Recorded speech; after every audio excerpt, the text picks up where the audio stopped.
When a nation starves, it is not only the stomach that empties, it is the soul that cries out in silence.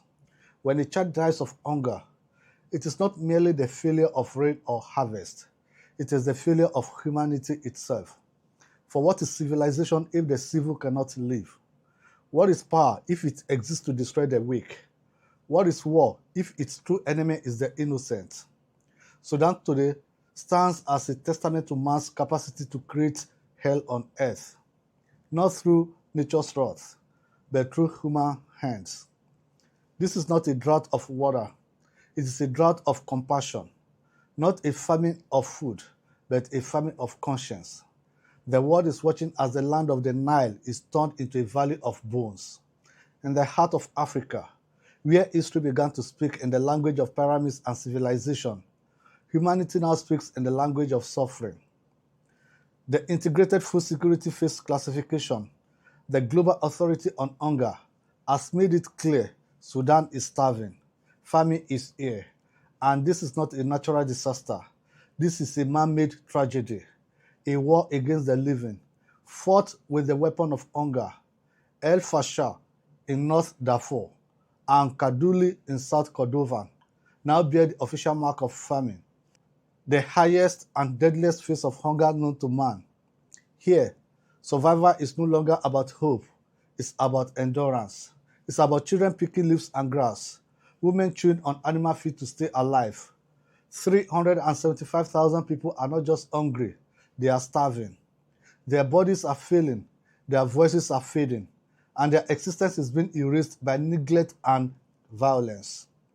Over 21 million people across the nation now face severe hunger, the largest such crisis on earth. This is not just statistics, this is humanity, suffocating in real time, and the world's silence is its complicity. The question is simple yet searing.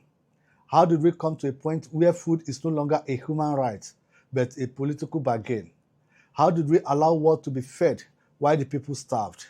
Sudan's crisis is not only about what has been lost, it's about what has been chosen. The choice to kill instead of feed, the choice to block aid instead of build hope, the choice to turn human life into a weapon. And so today, as the sun sets over El Fasher and Kaduli, we stand before the world and say, this is not hunger, this is war. This is not famine, this is a crime against humanity. Strength of Africa TV presents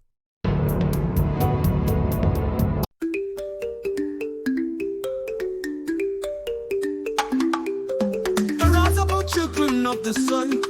Our story is not over, it's just begun. From Timbuktu to the streets of Soweto, Africa speaks and the world must echo. Strength of Africa, we stand. Good morning, good afternoon, and good evening, depending on where you are at this moment. I'm your host, Adebayo Oladokun, and this is Strength of Africa TV, where truth meets courage, where the past is reawakened, and the future of the motherland is reclaimed. Today's episode is titled, Sudan, When Hunger Becomes a Weapon. Let's start with the fall of El Fasher. There are cities that fall to time, and there are cities that fall to evil. El Fasher did not fall to history. It fell to human cruelty. For 18 months, the city stood under siege, starved, strangled, and suffocated by the hands of war. Its streets, once alive with the colors of market women and the songs of children, became haunted paths of fear and whispered goodbyes. And then, last week, the city fell, not to storms, not to earthquakes, but to men who turned their guns against their own people, the Rapid Support Forces, the RSF. They entered El Fasher like a wave of fire. They did not come to liberate, they came to eradicate. They sealed the city, and humanity itself seemed to be locked out. According to Doctors Without Borders, the people were trapped. A city of 260,000 people turned into a cage of despair. Only about 5,000 escaped. The rest remained in the shadows of their own homes, hiding from death that wore a human face. And what followed, even hell would not envy. Reports emerged of house-to-house raids, of executions done in silence, of women violated in front of their children, of young men tied, tortured, and left on the streets, as examples of what fear looks like. Survivors speak of seeing bodies along the roads, too many to count, too painful to bury. The air in El Fasher does not carry the scent of dust alone. It carries the stench of blood and the memory of what humanity used to be. The hospitals, those last sanctuaries of mercy, are now graveyards of steel and stone. 80% of Sudan's health facilities no longer function. The sick die waiting, the wounded die bleeding, and the world dies watching. There is no electricity, no clear water, no medicine. There is only survival, raw, painful, and dehumanized. And yet, in the midst of this chaos, there is still a whisper of deviance. A mother who refuses to abandon her child. A doctor who continues to treat the dying without drugs or light. A man who digs a grave, not in defeat, but in honor. These are the unsung heroes of El Fasher, the faces the world will never see, the names history will try to forget, but conscience must remember. For everybody that falls, there is a soul that rises, and it is that spirit that speaks through the ashes of El Fasher. So, when we speak of El Fasher, we do not speak only of a city destroyed. We speak of civilization betrayed, a people denied their right to existence, a warning to the world that when justice sleeps, evil feeds. And as the flames die out in El Fasher, the world's moral light flickers too. For if we cannot defend the innocent, then our civilization is nothing but a well-fed barbarism. El Fasher is not just a place on the map, it is a mirror. And in that mirror, humanity sees its ugliest truth. Sudan is under a blockade, not of wars, but of human mercy. Aid is being stopped, food is being blocked, humanitarian corridors closed. The United Nations calls it unacceptable, but in Sudan, that word has lost its meaning. The Rapid Support Forces control the paths of survival. Trucks laden with food and medicine stand still, stopped at checkpoints, where hunger itself is checked by gunpoint. The people of Sudan are being starved into submission. This is not a war for land, it is a war for control, and the weapon is hunger. Meanwhile, the world's conscience is sleeping. $4.1 billion, that is what the United Nations needs to keep Sudan alive. Yet, only 28% has come through. The rest is buried under bureaucracy, politics, and the coldness of distance. And in that gap, between what is promised and what is delivered, millions starve. The blockade is not just physical, it is moral. The obstruction is not just on the ground, it is the hearts of those who could help but choose not to. Aid denied is life denied, and every truck that doesn't move is a grave waiting to be filled. Let's have a look at the war that moved a nation, the largest displacement on earth. In the story of mankind, there are moments when entire nations are forced to move, not because they seek new horizons, but because their homes have been erased. Sudan is now one of those moments. Since the war began in April 2023, more than 14 million souls have been forced to leave behind everything they ever knew: homes, memories, graves, dreams, all left behind in the shadows of violence. This is the largest displacement crisis on earth. More than 40 million people. Mothers carrying children who have not eaten. Fathers who have not slept. Grandparents too weak to walk but too proud to fall. Moving across deserts, forests, and borders in search of something as simple, as sacred, as safety. And just in the last few days since the fall of El Fasher, over 71,000 more have been uprooted from their homes in the surrounding areas. The exodus is not a journey, it's an escape from death. They move in silence because words can no longer hold their pain. They walk in dust because their roads have turned into graves. They hold onto hope because it is the only thing that has not been stolen. You can see it in their eyes, that distance gaze, that speaks of places that no longer exist. A child looks back and sees only smoke. A mother looks forward and sees only uncertainty. A father looks up and asks God, how much longer? The world calls them refugees, but they are not just numbers on a report or shadows on a border. They are the broken heartbeats of a continent that refuses to die. They are Africa in exile, carrying with them the dignity of a people who have endured slavery, colonialism, and now self-inflicted destruction. In every sunk cloth, in every empty water bottle, in every footstep across barren earth, there is a testimony of human strength. For even when their bodies falter, their spirit continues to walk. And yet, the world looks away. It calls their suffering a complex conflict. It calls their deaths unavoidable collateral. It calls their lives beyond reach. But the truth is simple and terrible. They are starving because human hands made it so. They are fleeing because human choices destroyed their homes. They are dying because human politics values power more than life. There is a cruel irony in the journey, for as they leave their homes in search of safety, they enter camps that have no water, no medicine, and no hope. Some die on the road, some die in the camps, but all die in the conscience of a world that could have done something but did not. When history writes about this war, it will not speak only of the guns and the generals. It will speak of the child who walked 100 miles without food, of the woman who carried her dead baby because she could not bear to leave her child behind, of the man who gave his last drop of water to another. Those are the true heroes of Sudan, not the ones who hold power, but the ones who hold onto humanity.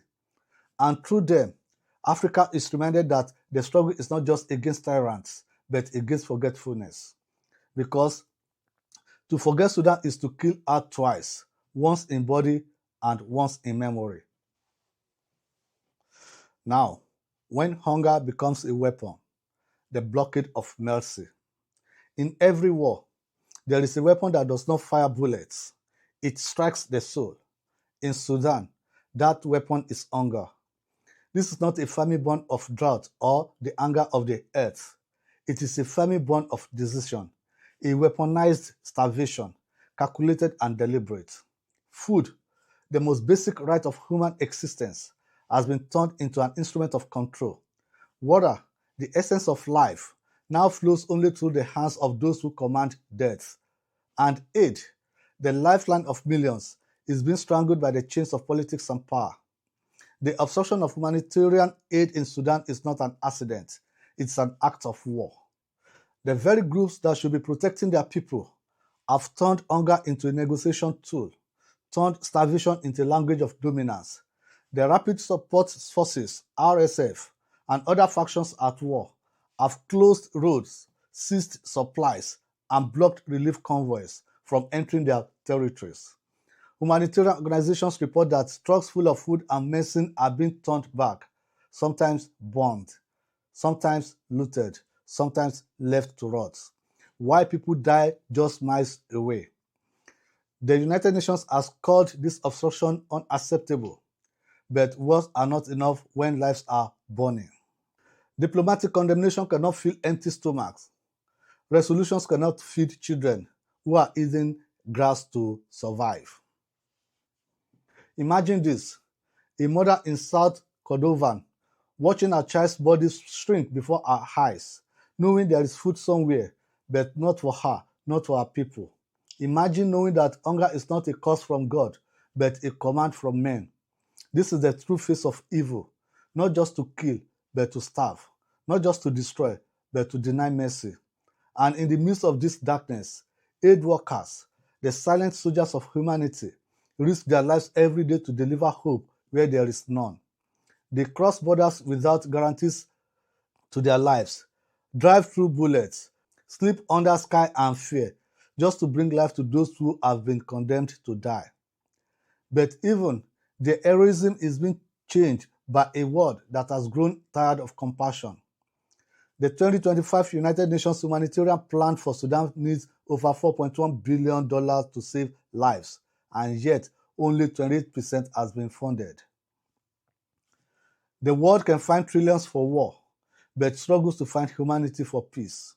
It can spend fortunes to arm armies, but hesitates to feed children. Such is the moral poverty of our time. This is why we say, hunger in Sudan is not a symptom, it is a strategy. And those who use it have declared war, not only on their own people, but on the very idea of humanity. Yet, in this darkness, Africa must ask itself, how many more continental crises must we watch before we say enough? How many more borders must bleed before we realize that an African's pain is an African's responsibility? The blockade of aid is not just a military action, it is a moral disease. And if we, the children of this continent, do not speak against it, then we too have blocked the path of mercy. Now, a look at the world that watches. The silence of power and the price of indifference. The world today is drowning in information, yet starving for compassion. We can see everything instantly, but we feel almost nothing anymore. And that is why Sudan is dying, not only from bullets, but from silence. In a time when one image can travel across globe in seconds, how is it that millions can starve for months without a cry strong enough to shake the walls of power? How is it that a famine of this magnitude, the worst in the world, struggles to make headlines in nations that claim to defend human rights? The truth is painful but simple. The world only responds to what it values, and black suffering has seldom been a priority. The horse of global power have mastered the art of sympathy without action. They issue statements of concern, they call for dialogue, they monitor the situation closely, but children do not eat words. They die waiting for action that never comes. In boardrooms and meeting halls, the crisis is discussed as if it were a puzzle of policy, not a field of dirt. In newsroom, it is a footnote. In foreign ministries, it is a strategy. But in El Fasher, it is reality, raw, bloody, and unforgiving. Some will argue that the world is doing its best, but if this is the worst best, then humanity has failed its own exam. The United Nations cries out for funds. 28% of what is needed has been given. The rest is buried under excuses, bureaucracy, and cold diplomatic language. Nations that can spend billions on military alliances struggle to raise millions to feed the dying. The same voices that call for global order cannot muster order in the face of genocide. Africa too cannot escape its share of blame. For too long, we have outsourced our outrage. We wait for Western concern to validate our pain. We wait for foreign cameras to tell our stories. But why should we wait for the world to weep for us, when Africa's own heart should be the first to break? The crisis in Sudan is not a remote strategy. It is a mirror held before every African leader who has chosen power over people. It is a warning to every nation that allows greed to devour compassion.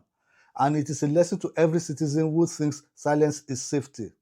There is no safety in silence, for when injustice is left unchallenged, it grows legs and walks into other lands. Today it is Sudan.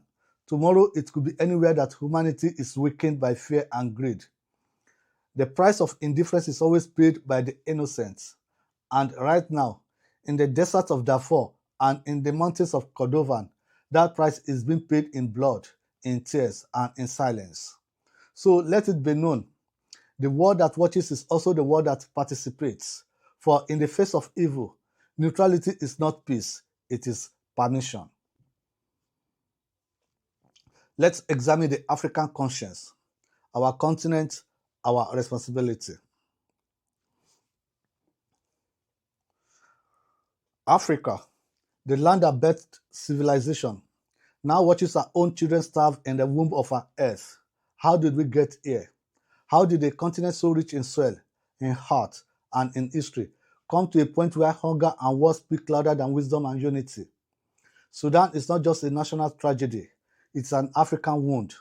And every drop of blood that falls in El Fasher, in Kaduli, in Khartoum, is a reminder that the African body is one.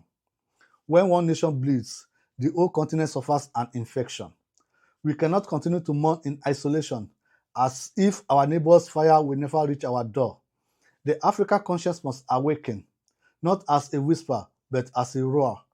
Our continent cannot continue to be a land of silent funerals and loud conferences. We cannot keep holding summits while our people hold empty stomachs. We cannot keep writing resolutions while mothers are digging graves with their bare hands. Where are our voices, Africa?